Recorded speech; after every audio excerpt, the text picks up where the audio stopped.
going to be doing a makeup tutorial for you. I wanted to do something random and my hubby's calling me. I wanted to do something fun and colorful and outside the box and on trend for spring because I am over winter. I'm over sweatpants, I'm over gaining weight, I'm over it all, and I am on board with the spring trends and ready to move to the next season. So I wanted to do something colorful that is universal and is gonna complement a lot of you, but yet surprise you, because I feel like everything I do colorful here on my channel is incorporating purples, because everyone wants to wear purples because they feel like it's the only color they can wear that won't make them look like a clown. But that's not true. It's all about technique. It's all about how much you're applying, where you're applying, and what you are wearing on your body. For instance, if you can tell, I'm wearing neutrals with just pops of color in my accessories. If you can see, I have green bracelets and then green and blue in my earrings. This is like the most complimentary thing you can do for coral and pinky and red and orangey eyes, is wearing something like blue and turquoise and green in your accessories or your clothing.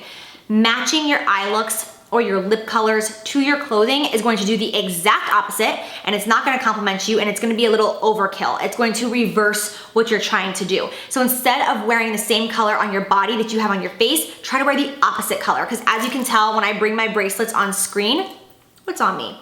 That's a scar. When I bring my bracelets on screen, you're gonna see that it's going to make my eyes pop more because it's going to complement the shadow that I have going on. I hope that makes sense. It's just a quick side note because a lot of people will be like, this doesn't work on me, but it's because you're wearing an orange t-shirt and you're wearing orange on your eyes, and that's just too much. So try to do the opposite on your body, and that tip will take you far, trust me. Okay, quickly, I just want to bring this to YouTube's attention, all of you guys. Yesterday, my account here on YouTube was terminated. YouTube deleted my channel for 6 hours, and it was the worst thing in the entire world. For those of you who don't know what I'm talking about, I'm very glad you didn't have to be a part of it because it was awful.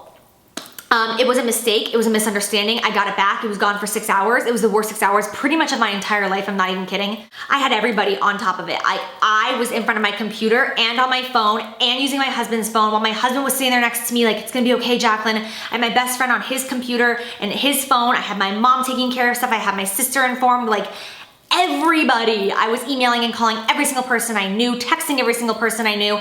Thank you to Candy Johnson, thank you. Candy Johnson was so sweet, so supportive, so encouraging, and just amazing. Like, I can't believe I'm talking about Candy Johnson right now. I can't believe her number's even on my phone. Like, I have been a Candy fangirl for 5 years. Oh my God, yes. And I don't even know who I am. Like, oh my God, Candy Johnson. But seriously, like, Candy, you are the sweetest woman ever. I love you so much, and you're just the sweetest. I love you. I just want to say a true thank you to those of you who were so incredibly and beyond unnecessarily supportive yesterday. Like, I love you guys. I'm shocked. I was absolutely shocked. Shocked by how sweet you were. Like, I know I love you. I know how I feel about you. Like, and the fact that you guys like were showing that love back to me that I feel towards you was just out of this world. And so many of you were hashtagging bring back Jaclyn, and so many of you were telling me that, you know, you're not just my fans, you're my family, and you'll follow me anywhere. And I love you guys so much. And so when I got my YouTube back, I cried so hard. I sobbed. Like, I sobbed. My husband told me that he's never seen me cry that hard in my life. And I'm not a crier.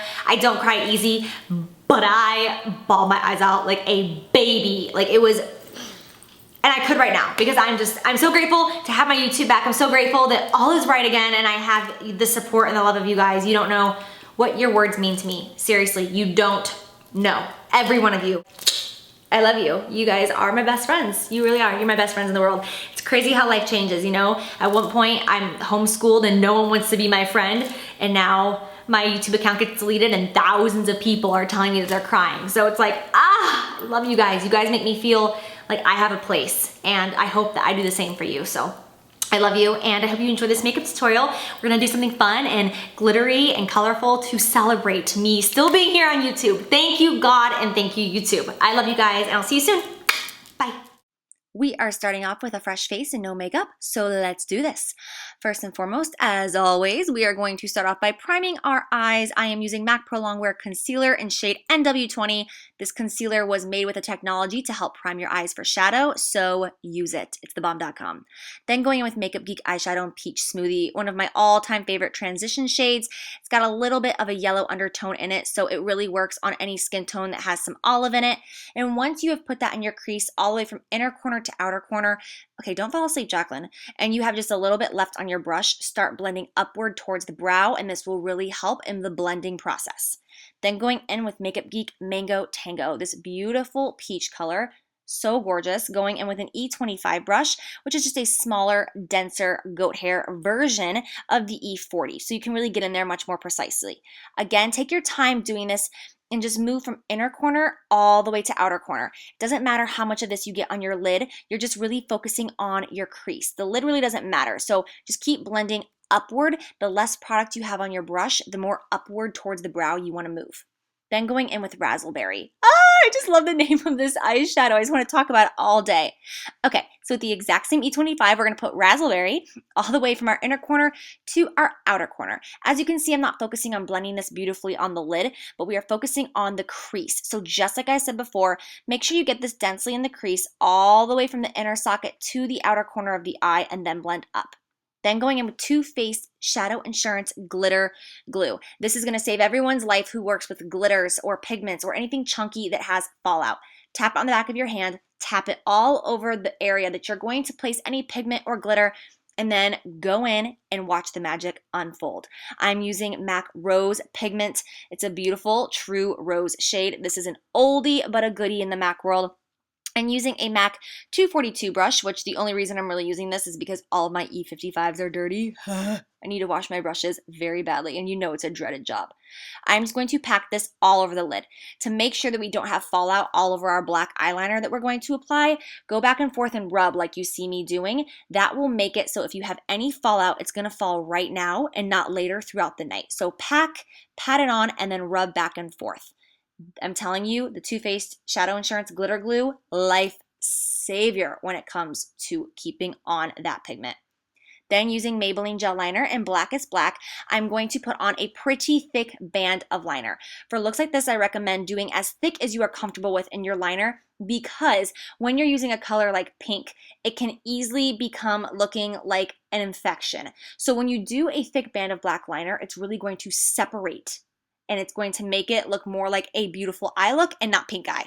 Okay, whew, I talked too much. I have on velour lashes, and I use Lash in the City, and now I'm going in with NARS and Sheer Glow Foundation in Punjab. That is the shade that I am using specifically, and I'm just going to breeze through this because I talk about my foundation and the F80 brush way too much. Then I'm filling in my brows with the Anastasia Brow Wiz in the shade, what shade is this? Ash Blonde in the inner corner, and then Caramel on the outer tail. Then I'm going to just sculpt my brows because I just want to clean them up a little bit and make them more precise. I do have a video I'll link down below where I talk way too much about my brows. You guys can go watch an in-depth tutorial on that if you're curious how I achieve this exact brow. Then going in with the MAC Pro Longwear again in shade NW20, I'm just going to tap this with my finger, inner corner, down, and an upside down triangle, all the way up, making the concealer face that we all have to with our mouth hanging open, and just going back towards my temple. I always use the Sigma F86 for this, which technically isn't a concealer brush, but the reason I'm not using it today is because, again, it's dirty. Then I'm going in with the Anastasia Contour Palette using that yellow banana shade and mixing it with MAC Pro Emphasize Shaping Powder. Using a Sigma tapered highlighter brush, I'm going to just dust this all under that eye area. I always suggest patting it on first and then swiping it afterwards. This is just going to make it look the most airbrushed when applying these specific products using this specific brush. Then I'm going to tap it in the middle of my forehead, bring it down a little bit on the bridge of my nose, Cupid's bow, and tap it on the chin just for a natural highlight. Then we're going in with Makeup Forever Bronzer in number 20, and we're going to contour, as always, with the NARS Eda brush. We are focusing our contour today on the outer portion of our face, back by our ears and on our temples, and then we will just slowly blend this inward, but we don't want anything harsh because our eyes are really calling the attention with this pop of glittery pink. So just make sure you blend, blend, blend, blend, blend, and then blend some more when it comes to your contour. Ooh, that rhymed. Points. Then we are using Clinique's new blush. This is pretty much the same shade as what's going on with my eyes, which is fine because if you match your blush, you want to do a little bit something different with your lips. So we're matching our blush and then we'll do a little something lighter with our lip color. And I'm using a MAC 129 short handled brush just to blend this backward in with my contour and just buff it out. Then we're going in with the Balm Cindy Luminizer. This is a new highlighting powder by them. It's just like the Mary Luminizer, but it's pinker, as you can see, and it almost has this pearlescent lilac undertone to it, where it's like a purpley pink, and it's beautiful for spring, and it will look good on so many different skin tones. This was my second time using it, and I absolutely love it. You can see, yeah. I'm expressing how much I love it. That's the way I do that for you.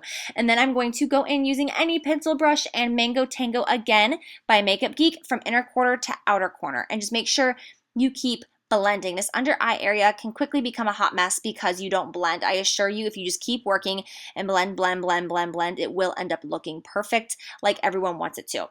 Then going in with Razzleberry again, I'm using a Makeup Geek brush. I believe this is just called the pencil brush, and I love it because it's super tiny and easy to get in those hard to reach spots on your eyes. So not everyone's gonna wanna put pink underneath their eye. You could just do the Mango Tango, or you could go in with a purple, or you could go in with a dark brown. I wanted to do the pink though, just to make this look more fun. Then using Nylon Eyeshadow by MAC, I'm gonna pop that in my inner corner to highlight. This is a very intense highlight. It's also beautiful on the brow bone and the cheekbones. Just make sure you don't use too much. Then I'm using Rimmel Lash Accelerator on my bottom lashes just to complete the eyes. Please leave me your suggestions to your favorite lower lash mascara down below because I'm on the hunt for a new one. Then using Dose of Color, a lipstick in the shade Angelic. This is a nice creamy orange shade. I'm going to just apply this all over the lip, but we're not going to stop there. We're also going to go in with Dose of Color Cotton Candy. I didn't realize that this was a Dose of Color day. Mixing these two together is going to create a toned down version of our eye look. It's not going to be too pink or too orange or too bright. So it's like that perfect, soft, almost nude color to complement what we have going on our eyes and our cheeks. So I really hope that you guys enjoy this video. I love you guys so much. And as always, I'll see you soon. Bye.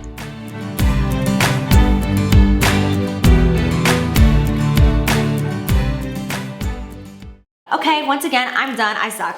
Hey guys, what up? You're gonna be like, oh, and I'm gonna be like, uh-huh, and you're gonna be like, you're right. I'm gonna be like, I know. No! Closer, I'm the Nutcracker!